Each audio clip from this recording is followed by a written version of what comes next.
প্রণাম মহারাজ, জয় ভগবান। ফেসবুকে একজন বেদান্ত অনুরাগী ভক্ত একটি প্রশ্ন করেছেন। তার নাম হলো অনিন্দ গাঙ্গুলি। তিনি প্রশ্ন করেছেন, সম্প্রতি আমরা দেখতে পাচ্ছি ভারত পাকিস্তান যুদ্ধ শুরু হয়েছে। সম্পূর্ণরূপে শুরু না হলেও যা দেখছি তাতে মনে হচ্ছে তা কিছুদিনের মধ্যেই ফুল স্কেল ওয়ারে পরিণত হবে। যুদ্ধ মানেই আতঙ্কের পরিস্থিতি, কারণ যুদ্ধ তো কোনো ছেলে খেলা নয়। যুদ্ধ শুরু হলে সবাই কম বেশি আক্রান্ত হবে। আমাদের এই কঠিন সময় আসছে যে এর থেকে আমরা নিজেদের কিভাবে উদ্বেগশূন্য ও শান্ত রাখতে পারব। আজকের প্রশ্নোত্তর পর্বে এই প্রশ্নটি আপনার কাছে রাখলাম। ধন্যবাদ অনিন্দবাবুকে। খুবই প্রাসঙ্গিক কোশ্চেন এবং বর্তমান যে সিচুয়েশন তার জন্য এটা খুব বিফিটিং কোশ্চেন। ঠিকই একটা খুব কঠিন অবস্থার দিকে আমরা যাচ্ছি, জানি না কি হয়। একটা তো চিন্তা তো আসছেই, একটা উদ্বেগ আসছে। যুদ্ধতে অনেক ক্ষয়ক্ষতি হয়, কিন্তু এই বলে কি যুদ্ধ লাগবে না? যুদ্ধ খুব দরকার। একদিকে যুদ্ধের মধ্যেই কিন্তু শান্তি বীজটা তৈরি হয়। আমরা যুদ্ধের থেকে কিছুটা পরামুখ হয়ে আছি, ফলে কি হয়, সমস্যাটাকে আমরা অনেক লম্বা করে ফেলছি। যুদ্ধ কিন্তু জীবনের একটা অঙ্গ। সৃষ্টি ধ্বংস, বলা হয় ধ্বংসের মধ্যেই সৃষ্টির বীজ নিহিত থাকে।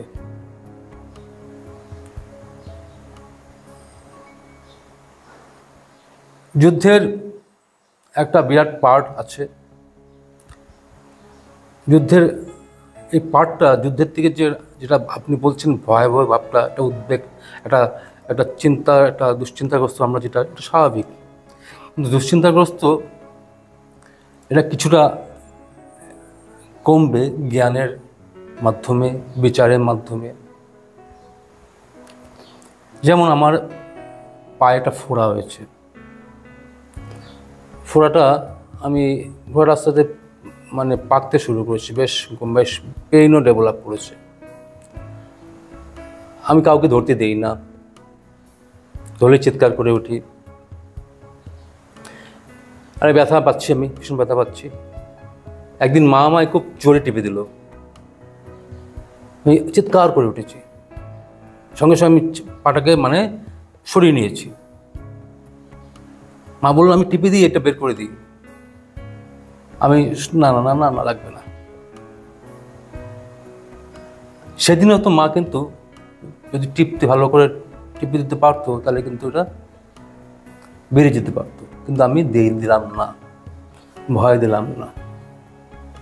এবং কি হলো, আলটিমেটলি এটা আস্তে আস্তে কার্বাঙ্কল হতে লাগলো। কার্বাঙ্কল মানে 4-5টা মুখ দিয়ে সে অপারেশনের জায়গাতে চলে গেল। আলটিমেটলি কিন্তু একটা বড় জায়গাতে চলে গেল। ছোট অবস্থা যদি অ্যাড্রেস করা হতো, তাহলে কিন্তু এটা যেত না। বুঝছেন, একটা সেলাই 9টা সেলাইকে বাঁচিয়ে দেয়। যুদ্ধের একটা বিরাট পজিটিভ সাইডও আছে। আমি যদি কষ্টটাকে দেখি, তাহলে কিন্তু তার প্রতি ভালোবাসা প্রয়োজনীয়তা আসছে।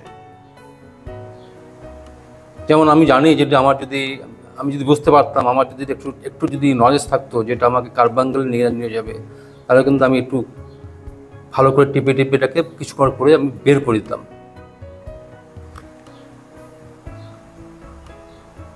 আমি ইস্যুটাকে আরো গড়াতে দিতাম না।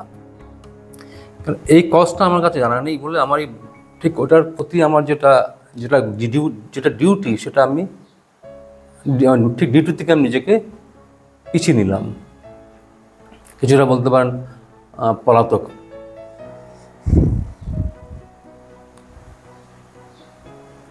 এবার একটু অন্যদিকে ফিরে যাচ্ছি।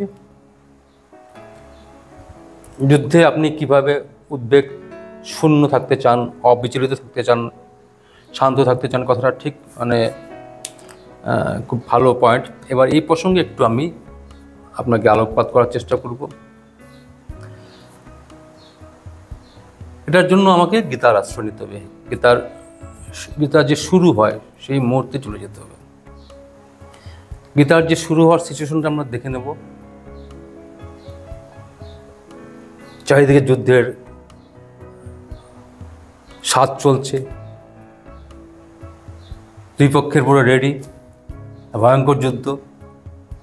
সেখানে যুদ্ধ বলা হচ্ছে ভয়ঙ্কর যুদ্ধ, নিউক্লিয়ার, মানে সেই ব্রহ্মাস্ত্র নিউক্লিয়ার মতনই, থাকবে না, অনেক মরে যাবে, সবাই জানে। কৃষ্ণ জানতো।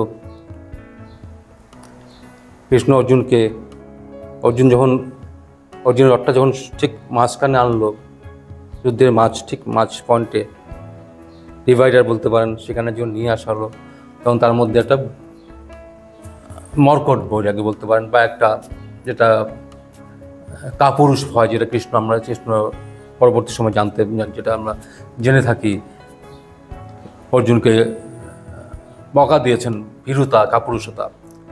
কিন্তু অর্জুন এটাকে সে বলছে যে আমি যুদ্ধ করব না, এই আত্মীয়স্বজন। তখন কৃষ্ণ যেন দায়িত্ব নিল নাটাকে হাতে নিয়ে আসা, যুদ্ধেতে যেন সে যেন করতে চায়, সেই মানসিকতা তৈরি করার জন্য কৃষ্ণ বলতে শুরু করলো। কি কথা বলা শুরু করলো? স্পিরিচুয়ালিটি। প্রথম সাংখ্যযোগে আমরা দেখব কিছু যুদ্ধের রিলেটেড কিছু কথা বললেন। তুমি কেন ভয় পাচ্ছ, এরা কেন পাচ্ছ, তুমি এরা মৃত ব্যক্তি, জ্ঞানীরা মৃত ব্যক্তি এবং জন্ম ব্যক্তির মধ্যে পার্থক্য রাখে না, এই ধরনের আমরা আমরা শ্লোক পেয়ে থাকি। কিছু রিলেটেড কথা বললো, তারপর আস্তে আস্তে জ্ঞানের প্রসঙ্গ নিয়ে আসলো, আধ্যাত্মিক প্রসঙ্গ। আচ্ছা, আমার এখানে একটা কোশ্চেন, যেটা হচ্ছে সাংসারিক সমস্যা না, এটা যুদ্ধ, মানে ভয়ঙ্কর যুদ্ধ।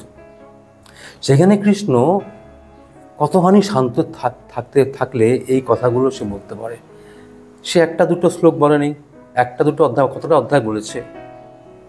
700টা শ্লোক উচ্চারিত হয়েছে সেইখানে। প্রায় বলা হয় 2.5 ঘন্টা থেকে 3.5 ঘন্টার মতন কথা হয়েছে। এবং কৃষ্ণ যে শুধুমাত্র কথা বলেনি, সেই স্টেটে স্থিত থেকে অর্জুনকে উপদেশ দিচ্ছে। তার প্রমাণ কি? কৃষ্ণ নিজেকে সেই পুরুষোত্তম রূপে নিজেকে প্রকাশিত করেন, অর্জুনের সামনে তুলে ধরেন। মানে সেই জায়গায় যদি না যায়, তাহলে তো এই ব্যাপারটা আসতো না। আর অর্জুন, আচ্ছা কৃষ্ণ তো ভগবান, অর্জুন তো আমাদেরকে রিপ্রেজেন্ট করছে, তার দায়িত্ব একটা পাণ্ডবের পক্ষে সে নেতৃত্ব দিচ্ছে।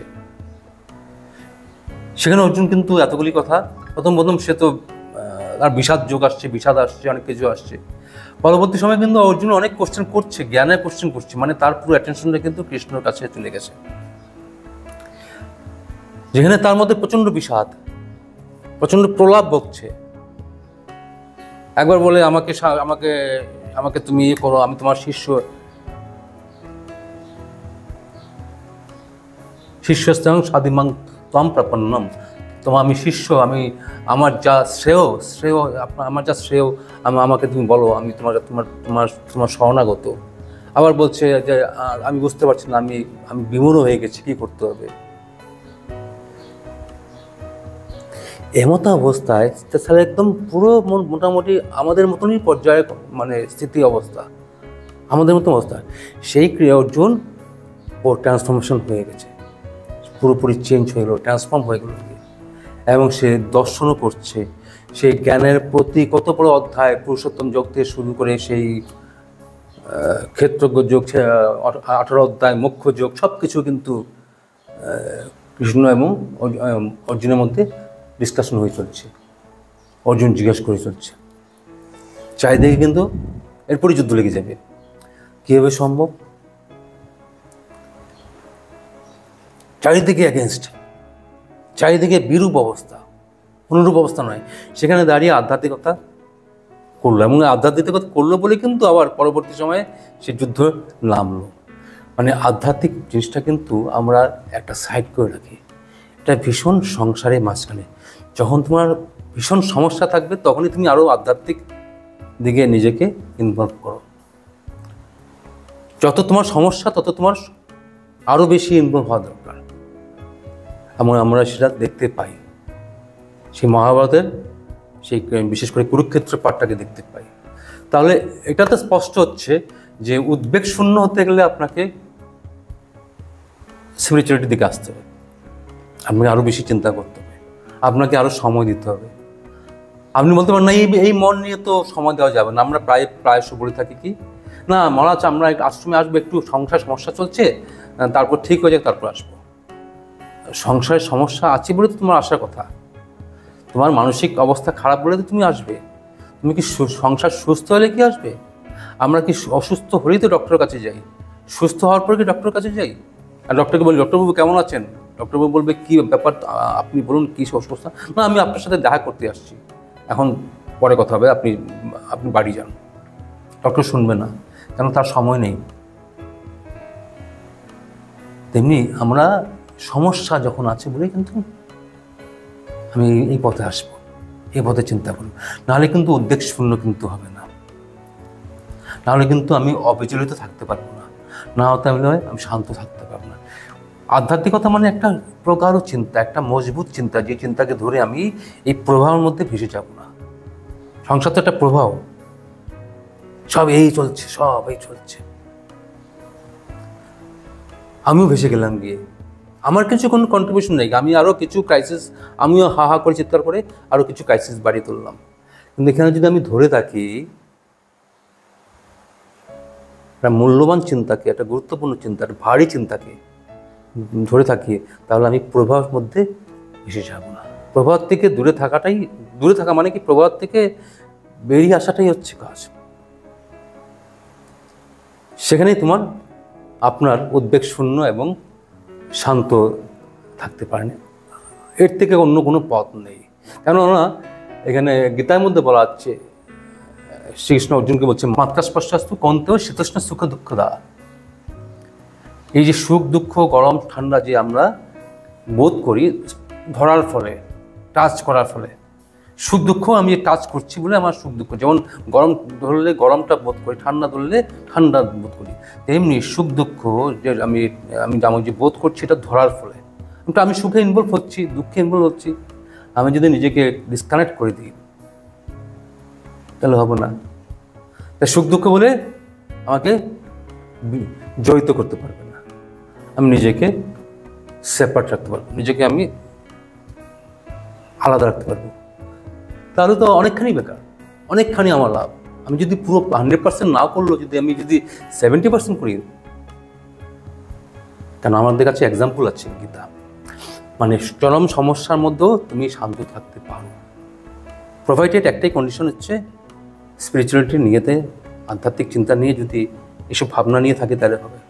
এবং এটাও ঠিক, এতে আমার শান্ত তো শুধু থাকবো না, আমি তখন আরও আমি তৎপর হব যে আমার কি কর্তব্য, আমার কি ভূমিকা, সেই কাজে আমি আরও লিপ্ত হব।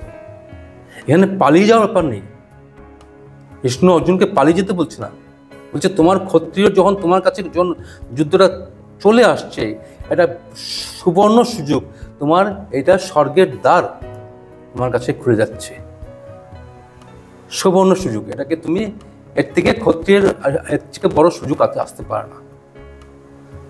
জীবনটা একটা যুদ্ধ। আমরা এখন যদি ছোট করে আমি বিচার করি, জীবনটা একটা যুদ্ধ, কিন্তু আমি সেই যুদ্ধের মধ্যে আমি হারিয়ে যাই। কারণ আমি যদি অর্জুন হতাম, তাহলে কিন্তু আমি যদি অর্জুনের জায়গায় বসাতাম, তাহলে কিন্তু আমার সামনে কৃষ্ণ আসতো। আমি সেই সারথীকে আমি কৃষ্ণ তৈরি করিনি, কারণ আমি অর্জুনও তো না। আমি কৃষ্ণ তৈরি করেছি আশেপাশের কোনো পলিটিক্যাল পাওয়ারকে বা কোনো ব্যক্তিকে, কোনো ইনফ্লুয়েন্সিয়াল ব্যক্তিকে। তার ফলে আমার যুদ্ধ আমি জিততে আর পারি না। সারথী একটা লাগবে যে আপনাকে ড্রাইভ করবে। ঠিক আছে, ধন্যবাদ মহারাজ এত সুন্দরভাবে বোঝাবার জন্য। এই সোলফুল জার্নি চ্যানেলের তরফ থেকে আমরা শ্রদ্ধেয় দর্শকবৃন্দদের অনুরোধ করছি যে আপনারা আপনাদের জিজ্ঞাসা ফেসবুকে এবং ইউটিউবের কমেন্ট বক্সে জানাতে পারেন। দয়া করে সাথে নাম ও ঠিকানা দেবেন। পরবর্তী সময়ে আপনাদের জিজ্ঞাসাটি প্রশ্নোত্তর পর্বে নিয়ে আসবার চেষ্টা করব এবং দর্শকদেরকে অনুরোধ করছি ভিডিওটি ভালো লাগলে লাইক এবং শেয়ার করবেন এবং অবশ্যই চ্যানেলটি সাবস্ক্রাইব করতে ভুলবেন না। ধন্যবাদ। ধন্যবাদ।